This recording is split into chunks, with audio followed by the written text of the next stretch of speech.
सूचना उच्चतर माध्यमिक विद्यालय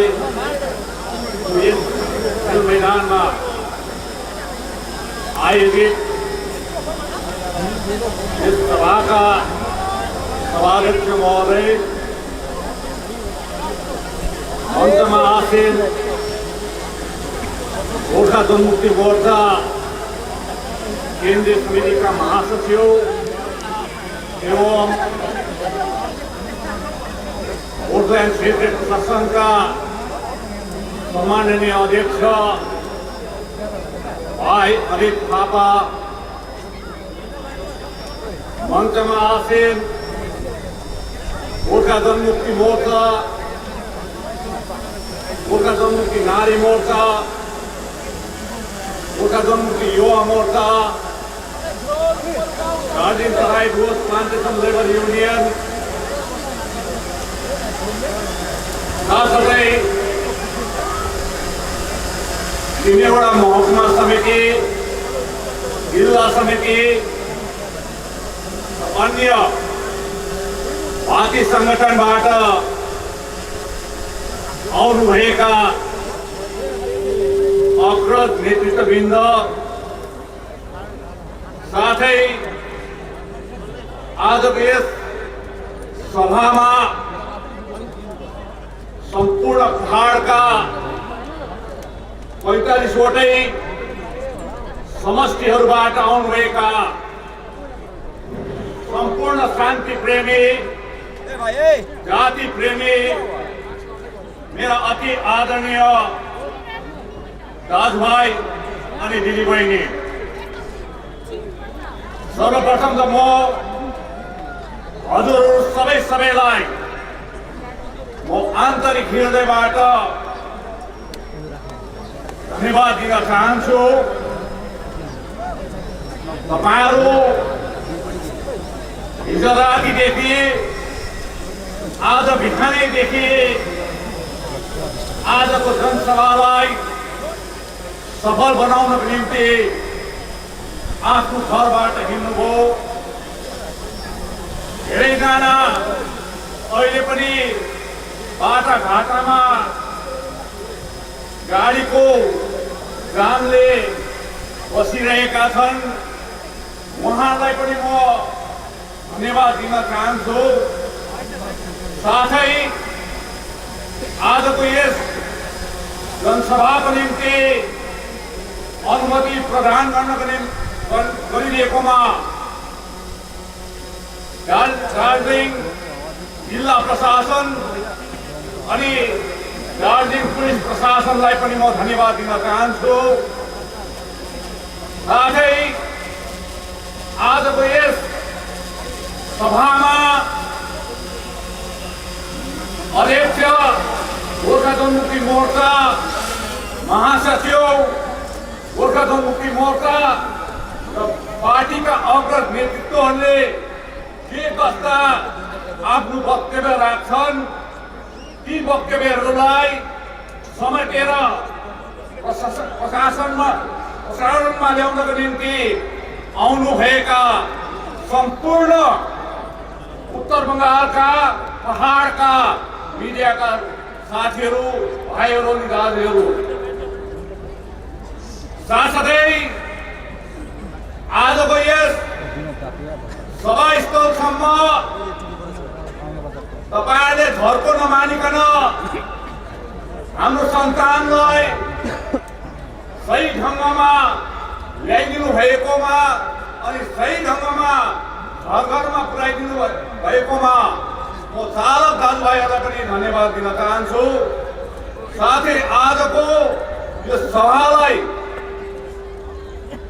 सुचारू रूप दिनको निम्ति जो जति पनि सिलगढी कमिसनरेट अनि दार्जिलिङ जिल्ला पुलिस जो खटिएका छन् उहाँलाई पनि म धेरै धेरै धन्यवाद दिन चाहन्छु। साथै अन्तमा म केन्द्र सरकारको खुफिया विभाग, राज्य सरकारको खुफिया विभाग अनि आर्मी इंटेलिजेंस का सम्पूर्ण पदाधिकारीलाई पनि म मुडी धन्यवाद दिन चाहन्छु। अनि उहाँहरूलाई खुबीका विभागलाई म भन्न चाहन्छु, आजको सभामा मैले जे बोलेर जाँदैछु त्यो सही ढङ्गमा सही रूपमा यस्ताको त्यस्तै राज्य सरकार र केन्द्र सरकारलाई बुझाएको हुनुपर्छ। आजको सभा सबैले आफ्नो आफ्नो दृष्टिकोणमा हेरे मानौ अन्धाहरूलाई अगाडि हात्ती राखेर संसार कस्तो छ भन्दा कोही हात्तीले कान, कोही अन्धाले हात्तीको कान समातेर नाङ्गो जस्तो भने, कसैले पुच्छ समातेर दोरी जस्ता भने, त्यस्तै प्रकारले आजको यस सभालाई धेरैजनाले शक्ति प्रदर्शन पनि भने, या 6 तारिकको जवाब पनि दिने सभा पनि भने, कतिले यो सरकारलाई देखाउनको लागि पनि भने। तर म आज भन्न चाहन्छु यो सभाको व्यवस्था अर्कै छ। 21 तारिक जनवरी 2018 को दिन 2070 को 6 महिना पश्चात मैले यही मञ्चबाट बोलेको थिएँ। आज करिबन 1047 दिन बादमा दोस्रो पल्ट यो सुकुनाको मैदानबाट म बोल्न गइरहेको छु। भारतको लागि 47 नम्बर अति शुभ मानिन्छ, कारण 1947 मा भारत स्वतन्त्र भएको थियो, स्वाधीनता पाएको थियो। आज मैले यहाँ बोलेको पनि 1047 दिन भएछ, नम्बर त 47 हो। आजदेखि उता गोर्खाले पनि स्वाधीनता पाएको हुनुपर्छ। मैले बारम्बार सरकारलाई झकझकाउँदै आएको, हामीलाई हाम्रो चिनारी भारतमा चाहिएको छ। गोर्खा जातिले भारतको संविधान अनुरूप सम्मानजनक स्थान पाएको हुनुपर्छ, यो हाम्रो माग हो। तर आज मैले तपाईहरुको नेतृत्व गरेकोले गर्दा यस कुरोलाई चिन्तन र मनन गरे, पठन गरे, गहिराइमा गएर यसलाई हेरे, बुझे। गोर्खाल्यान्डको लागि, भारतको गोर्खाहरूको चिनारीको लागि, अस्तित्वको लागि सबैभन्दा ठुलो बाधा 2वटा बाधा पाए। एउटा हो भारत नेपाल मैत्री सन्धि 1950, अर्को हो भारत भुटान मैत्री सन्धि 1949।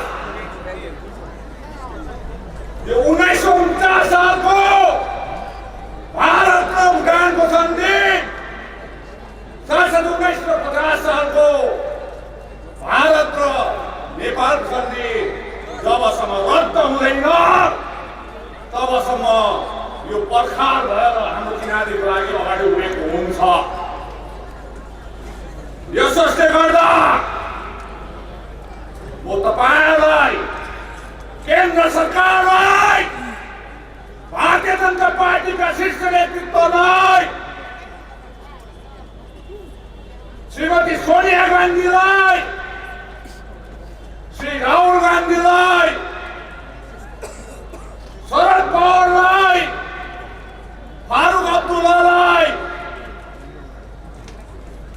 अनि जो जति पनि भारतमा शीर्ष नेतृत्व नेतृत्वहरू छ, भारतलाई आज अगाडि लगेको राजनीतिक नेतृत्वहरू छ, उहाँहरूलाई म आह्वान गर्छु, उहाँलाई निवेदन गर्न चाहन्छु, भारतको सुरक्षाको हेतु 1949 सालको भारत भुटान सन्धि रद्द गरेको हुनुपर्छ। साथै 1950 सालको नेपाल भारत सन्धि रद्द गरेको हुनुपर्छ। यो विषयमा तपाईहरुलाई म भन्न चाहन्छु, आज जुन जग्गामा दार्जिलिङ पहाडमा हामी बसिरहेका छौं, यसलाई इतिहासको खुवाउनुपर्छ। जुन जग्गामा कालेबुङमा हामी बसिरहेको छौं, यसको इतिहास कोटेर हेर्नुपर्छ। जुन जग्गामा सिलगढी तराईमा हामी बसिरहेको छौं, त्यसको पनि इतिहास हेर्नुपर्छ। जुन जग्गामा हामी बसिरहेका छौं डुवर्स, यसको इतिहास हेर्नुपर्छ। आज म यो इतिहास अलिकति तपाईहरुलाई सुनाउन चाहन्छु, कारण यो केवल मैले आफ्नो सन्तानलाई मात्र सुनाएको होइन, केन्द्र सरकारलाई काने गुजी निकाल्नेको। भोलि यो जग्गामा कुनै खतरा पनि आउनु सक्छ, मैले देख्दैछु। त्यसले गर्दा 1919 सालदेखि 1935 सालसम्म भारतमा 8 वटा जग्गाहरू, स्थानहरू, क्षेत्रहरू एक्सक्लुडेड एरियामा पर्थ्यो। तत्पश्चात त्यो एक्सक्लुडेड एरियामा 8 वटालाई 1935 देखि भारत स्वतन्त्र भएको साल 1947 सालसम्म पार्शियली एक्सक्लुडेड एरियामा हालिदियो। पार्शियली एक्सक्लुडेड एरिया भनेर अगावै 28 वटा क्षेत्रहरू थियो। पछि यो 8 वटा एक्सक्लुडेड क्षेत्रलाई पनि पार्शियली एक्सक्लुडेड क्षेत्रमा आउँदा 36 वटा भयो भारत गणराज्यभित्र। तर स्वाधीनता भए पश्चात 36 मा 35 ले संवैधानिक न्याय पायो। तर हाम्रो पहाडले तराई र डुवर्सले संवैधानिक न्याय पाएको छैन। आज मलाई संवैधानिक न्याय चाहिएको हुनुपर्छ, केन्द्र सरकारले हाम्रो दिएको हुनुपर्छ। संवैधानिक मान्यता होइन, पहिला संवैधानिक न्याय दार्जिलिङ पहाडलाई, कालेबुङलाई, तराईलाई र डुवर्सलाई दिएको हुनुपर्छ संवैधानिक न्याय। कसरी तिमीहरूले पार्शियली एक्सक्लुडेड एरिया 35 वटा देऊ, तर यसलाई छोडेर गएको छौ, यो खतरा हो। नरेन्द्र मोदी सरकारले काश्मीरलाई हेर्छ, अरुणाचल प्रदेशलाई पनि हेर्दैछ, मणिपुरलाई पनि हेर्दैछ। तिम्रो आँखा यहाँ पनि पर्नुपर्छ, यहाँ पनि पर्नुपर्छ। खतरा छ भन्दैछु। कन्स्टिट्युसनल जस्टिस दिएको हुनुपर्छ तिमीहरूले। आज सबै सत्ताको राजनीति मात्रै गर्दैछ। कसरी भोट जित्यौं, कसरी चौकीमा बसौं भन्ने राजनीति मात्रै गर्दैछ। यो तिरङ्गा झन्डा हामी सत्ताको राजनीति गर्दैनौँ। जनतालाई न्याय दिने काम गरिरहेको छौँ, जनतालाई उन्मुक्ति दिने काम गरिरहेको छौँ। आज यो जनसभामा मैले जे बोल्दैछु यो ऐतिहासिक तथ्य र वास्तविकता पनि हो। यो तपाईहरुले बुझ्नुपर्छ। हामीले जबसम्म यो पहाड तराई र डुवर्सले संवैधानिक न्याय पाउँदैन, तपाईँ र हामी दोस्रो दर्जाको नागरिक सरहौँ। र त्यसले गर्दा तपाईले यो बुझ्नु आवश्यक छ। अर्को कुरो तपाईहरुलाई म भन्न चाहन्छु, हेर्नुहोस्, बडो अचम्मको छ हामीलाई जे गर्दा पनि हुन्छ।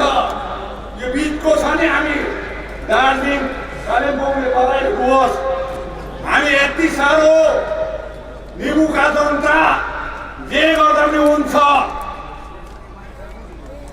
भारत सरकारले सोचिदिएन मानिने रहेको छौँ हामीले। नरेन्द्र मोदीले बुझ्नुपर्छ यो ट्रिटी अब्लिगेटेड एरिया हो। दुईवटा सन्धिले हेरेर बताएर राखेको जग्गा हो, तिम्रो जग्गा होइन। अहिलेसम्म भएको छैन, तिम्रो जग्गा अहिलेसम्म भएको छैन, भारतको भएको छैन। यहाँको मान्छेले जुनै देशको झन्डा लाउँदा पनि हुन्छ। यो यदि हामी हो सत्ता भारतीय नागरिक हौ, तर आज हामीले भन्दा भन्दै पनि हामी भारतको नागरिक हुन्छौँ। भारतकोबाट संवैधानिक न्याय दिनुपर्छ भनेर हामी माग गर्दा गर्दै पनि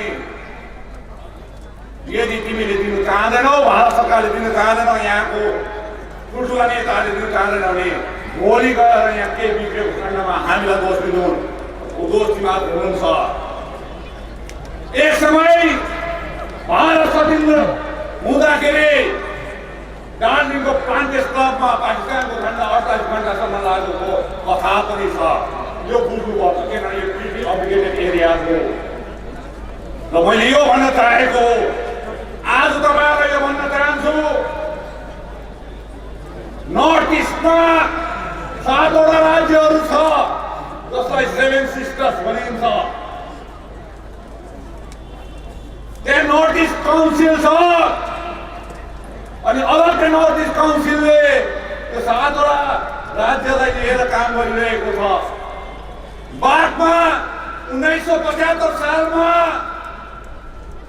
सिक्किम एउटा देश भारतको गणराज्यभित्र एउटा राज्य भएर गयो अनि सिक्किमलाई 2002 मा नर्थ इस्ट काउन्सिलको मेम्बर बनाएर 8 सदस्यीय मेम्बर छ अहिले नर्थ इस्ट काउन्सिलमा। तर अफसोसको कुरो सिक्किम एकपट्टि छ, 7 वटा राज्यहरूपट्टि छ। यो बिचको भुवा दार्जिलिङ, कालिम्पोङ र तराईको भुवा यो चाहिँ काटेर छैन। आज नरेन्द्र मोदी सरकारलाई, अमित शाहलाई, जेपी नड्डालाई यो भन्न चाहन्छु, चाँडो भन्दा चाँडो नर्थ इस्ट काउन्सिलमा यो जग्गालाई पनि गाभिदिएको हुनुपर्छ, एउटा पुल बनाइदिएको हुनुपर्छ। मैले त्यसै भनेको होइन। म आजको यस सभामा थोत्रै राजनीति गर्नु आएको होइन, कसैलाई गाली गर्नु आएको होइन। मैले गाली गरेर कसैलाई मैले तल झार्नु पनि आएको होइन, कसैलाई सरकारमाथि जानु। तर दार्जिलिङ, कालिम्पोङ, पहाड, सिलगढी, तराई र डुवर्सको जनताले जे भोगिरहेको छ त्यो सरकार समक्ष पुर्याउनु आएको हो। यसोस्ले गर्दाखेरि म तपाईँलाई यो भन्न चाहन्छु, सरकारलाई यो भन्न चाहन्छु, सुश्री ममता ब्यानर्जी माननीय मुख्यमन्त्रीलाई यो भन्न चाहन्छु, तपाईँले 3 पल्ट मेरो उपस्थितिमा गोर्खाको रक्षा गर्छु भन्नुभएको छ, गोर्खाको चिनारी र अस्तित्वको लागि म लड्छु भन्नुभएको छ। पहिलोपल्ट तपाईँले दार्जिलिङको चौरास्तामा बोल्नुभयो, दोस्रो पल्ट मेरै सामनेमा नक्सलबाडीमा बोल्नुभयो, तेस्रो पल्ट मेरै सामनेमा कालचिनीमा बोल्नु भएको छ। आज तपाईँलाई पनि म सम्पूर्ण यो दार्जिलिङ पहाड, तराई र डुवर्सको जनताको तर्फबाट अहिले मैले जे भने यसको निम्ति तपाईँले पहल गरिदिनुहोस्, यो मेरो अनुरोध हो। र यसको निम्ति चाँडोभन्दा चाँडो राज्य सरकारले संवैधानिक न्यायको निम्ति बापट्याइट तक हामीसँग गरेको हुनुपर्छ, दुई पक्षीय बात हामीसँग गरेको हुनुपर्छ। तत्पश्चात तपाईँको पहलमा केन्द्र सरकारसँग त्रिपक्षबाट भएको हुनुपर्छ।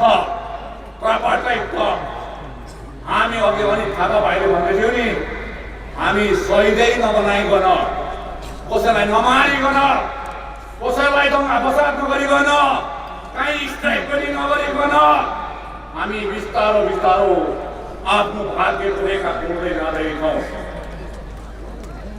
बौद्धिक आन्दोलन यसलाई भन्छ।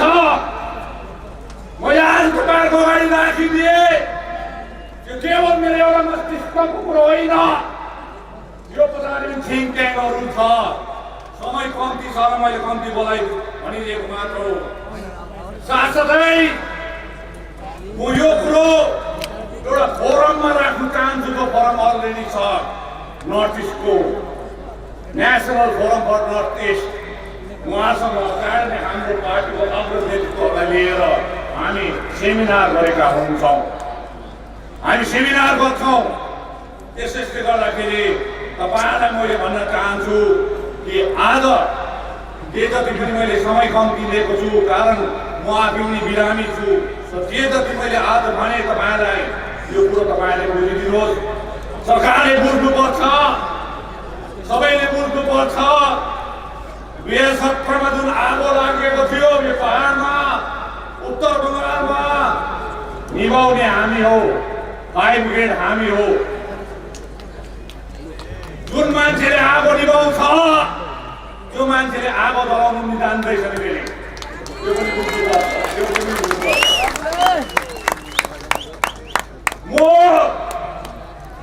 म पनि बाघै हो, तर बिहान सुतेको बाघ भनेर नचलाउनु। दिउँसो उठ्यो भने मासु नै खान्छु म पनि। आज म सुतिरहेको छु, यो सुत्यो भन्दैमा चलाउनु हुँदैन। यो त चिडिया खानाको बाघ पो रहेछ भनेर गाडीबाट हात हलाउनु हुँदैन। गाडी खिया लागेको छ भने फेरि बाघ उम्केला। दुईटै सरकारले बुझ्नुपर्छ यो कुरो। मैले तपाईँहरूलाई धम्की दिएको होइन, म कसैलाई भनेको होइन। मेरो सरकार छ भने राज्य सरकार र केन्द्र सरकारसँग त मैले उनीहरूलाई भनेको हो। आजदेखि उता संवैधानिक न्याय, कन्स्टिट्युसनल जस्टिसमाथि, यो क्षेत्रमाथि नरेन्द्र मोदीले सोचेको हुनुपर्छ। खप्रमा आएर बोलेको जस्तो होइन, वीरपामा आएर बोलेको जस्तो होइन, बाटोमा आएर जस्तो होइन। बोलेर मात्रै उनीहरू काम गरेर देखाएको हुनुपर्छ। हामीले काम गरेर देखाउनुपर्छ। नत्र भने 2021 को मई महिनामा भोट माग्नु नआउनु यहाँनिर। योपालिको भोट केही पनि हुनसक्छ। 6 महिना छ हाम्रो हातमा, हामी कुनै पनि डिसिजन लिन सक्छौँ। यो सबै राजनीतिक पार्टीलाई आज नै भनिदिएको हो। मैले अघि नै भने हामी सत्ताको भोगी होइनौँ। हामीलाई यहाँको जनताको उद्धार चाहिएको छ, उन्मुक्ति चाहिएको छ। 6 महिना छ टाइम। 6 महिना अगाडि यो जग्गाले, यो क्षेत्रले न्याय पाएको हुनुपर्छ। अन्यथा यो पालिको चुनाव केही पनि हुनसक्छ, केही पनि हुनसक्छ। हामी क्षेत्रको जनताले केही पनि डिसिजन लिन सक्छौँ। त्यसले गर्दाखेरि तपाईँलाई यही भन्न चाहन्छु। म अन्तमा म तपाईँलाई यही भन्न चाहन्छु। अघि पूर्व वक्ताले धेरै बतायो होला, म नआउँदाखेरि पनि म आइसकेर पनि धेरैजना वक्ताहरू थियो, उहाँले भन्नुभयो। र अन्तमा जाँदा जाँदै म दुईवटा टुक्का मात्रै भनेर जान्छु। भन्दा अलङ्कार बुझिदिनुहोस्। अहिले ठन्डा महिनाको मौसम छ। अब दार्जिलिङतिर, पहाडतिर ठन्डा लाग्दा अहिले त हामी हिटर बाल्छौँ, केरोसिन हिटर पनि बाल्छौँ, इलेक्ट्रिक हिटर पनि बाल्छौँ। पहिला जब हामी ढिब्री बत्तीमा स्कुल पढ्थ्यौँ त्यति बेला दाउराको आगो आमाहरूले फुकिदिन्थ्यो। कोही दाउरा कडा हुन्थ्यो, त्यो आगो तापेर पनि तातो भएर पनि कोइला उभिन्थ्यो। त्यो कोइलालाई आमाले फेरि पानी निकालेर अर्को दिन अघिमा फेरि आगो बनाएर तपाइदिन्थ्यो। त्यो काठ एउटा हुन्थ्यो। अर्को काठ आगो बल्दिन्थ्यो आमाले, तर कोइला बस्दैन थियो, तर तातोले तातै हुन्थ्यो। अर्को चाहिँ हामी कमान बस्तीमा बस्नेहरूलाई थाहा छ, हामीले जुन जुलाईमा भोट काटेको हुन्छ, त्यो मकै काटेको हुन्छ, अनि भोट बारीमा राखेको हुन्छ, त्यो सुकेको हुन्छ, ठन्डा महिनामा हामी चलाउँछौँ। अनि त्यसले पनि आगोले तातै दिन्छ। अहिले वर्तमान यहाँको राजनीति पनि यही चिन्ता आगो जस्तो भइरहेको छ। एउटा आगो तापेर पनि कोइला उब्रेर पनि भोलि त्यो कोइलामा दिलाउने आगो पनि छ। एउटा आगो मात्रै तापेर काटपिट आउँछ। एउटा चाहिँ मोडको आगो छ। मोडको आगो चाहिँ खुदै चल्छ तर एकछिनमा खरानी पनि हुँदैन। त्यो अहिले घरि वीरपाडा घरि दार्जिलिङको गान्धी मैदान कतातिर जाँदैछ। मोडको आगो चाहिँ नताप्नु होला, एकछिनको लागि मात्रै हो। यो हामी भनेको काठको आगो, कडा काठको आगो हामीलाई निभाएर पनि कोइला बनायो भने भोलि अङ्ग्रेजीमा आउँछ फेरि। त्यसले गर्दा अलङ्कार बुझाइदिएको। अब तपाईँ हामीले अर्को एउटा सानो टुक्का दिन्छु, त्यहाँदेखि म जान्छु पनि। त्यसले गर्दाखेरि तपाईँ हामी आजकल ज्यादा नै हवाई जहाजमा चढ्ने भएको छौँ, कम्ती नै रेलमा जान्छौँ। त्यसले गर्दाखेरि ट्रेनमा जाँदाखेरि 12-14 घन्टा लाग्छ भनेर हामी हवाईजहाजमा जान्छौँ। हवाईजहाजको अहिले फेयर कम्ती भएकोले गर्दाखेरि यहाँनिर एनजेपीमा दिल्ली जानुको निम्ति 3-4वटा ट्रेन लाग्छ। एउटा राजधानी हो, राजधानी सफा पनि हुन्छ। तपाईँलाई चढेपछि सुप पनि ल्याइदिन्छ, गरम छ भने आइसक्रिम पनि दिन्छ, कफी पनि दिन्छ, खाना पनि दिन्छ। एकैछिनमा आउँछ। बेडसिट पनि सेतो सफा, पिलो कभर पनि सेतो, ब्ल्याङ्केट पनि राम्रो। अनि 24 घन्टामा तपाईँलाई न्यू दिल्ली स्टेसन पनि पुऱ्याइदिन्छ। एउटा ट्रेन छ नर्थ इस्ट, अलिकति मैला पनि छ तर उसले 36 घन्टामा पुऱ्याउँछ। सुपहरू पाउँदैन, त्यो भित्र आइसक्रिम पाउँदैन। एउटा ब्रह्मपुत्र मेल छ, त्यसले 48 घन्टामा पुऱ्याउँछ फेरि। त्यो पनि अलिअलि मैला छ, त्यहाँ पनि सुप पाउँदैन, त्यो प्यान्टले दिन्छ त्यति हो। एउटा चाहिँ लोकल ट्रेन छ। लोकल ट्रेनको ड्राइभर चाहिँ इन्जिनको ड्राइभर चाहिँ 3 पल्ट फेल पनि भइसक्यो फेरि। जति बेला स्पिड कुदाउनु पर्छ दुईटा स्टेसनको बिचमा बसिदिन्छ जङ्गलको ठाउँमा। कोही बेला चाहिँ फेरि सिट्टी नै नलागिकन ट्र्याक मास्टरले ट्र्याकै नदिकन उडाउँछ पनि। यो 4टा ट्रेन अहिले यो उत्तर बङ्गालको राजनीतिमा बसिरहेको छ एनजेपीमा। अब राजधानी एक्सप्रेस भनेको चाहिँ अनितको विजयले चलाउने नर्थ इस्ट भनेको टिएमसी हो, ब्रह्मपुत्र मेल भनेको बिजेपी हो। अनि लोकल ट्रेन भने नि त्यो चाहिँ अहिले भर्खर 21 अक्टोबरदेखि आएको हो। त्यसले गर्दा तपाईँले कुन चाहिँ ट्रेनमा चढ्ने जनताको हातमा छ। त्यसले गर्दा म देशसँगै मिल्न चाहन्न। विशेष गरेर इसाई धर्मावलम्बीलाई म बडादिनको अगावै शुभेच्छा शुभकामना पठाउन चाहन्छु। कारण उक्त दिन म हुँदिनँ होला। हुँदिनँ भनेको फेरि जिब्रो टोक्छु त भनेको होइन। म त्यस दिन हस्पिटलमा हुनुभएको, अपरेसन सकेको हुन्छ। त्यसले गर्दाखेरि तपाईँलाई अगावै शुभेच्छा शुभकामना। साथसाथै 2021 को नव वर्षको हार्दिक शुभेच्छा शुभकामना मङ्गलमय कामना पठाउँदै तपाईँहरूको सेवामा, तपाईँहरूको न्यायको लागि हामी जेल मात्र होइन ज्ञान पनि दिन तयार छौँ भन्ने तपाईँलाई वचन दिँदै म तपाईँहरूबाट बिदा लिन चाहन्छु। धन्यवाद। जय गोर्खा।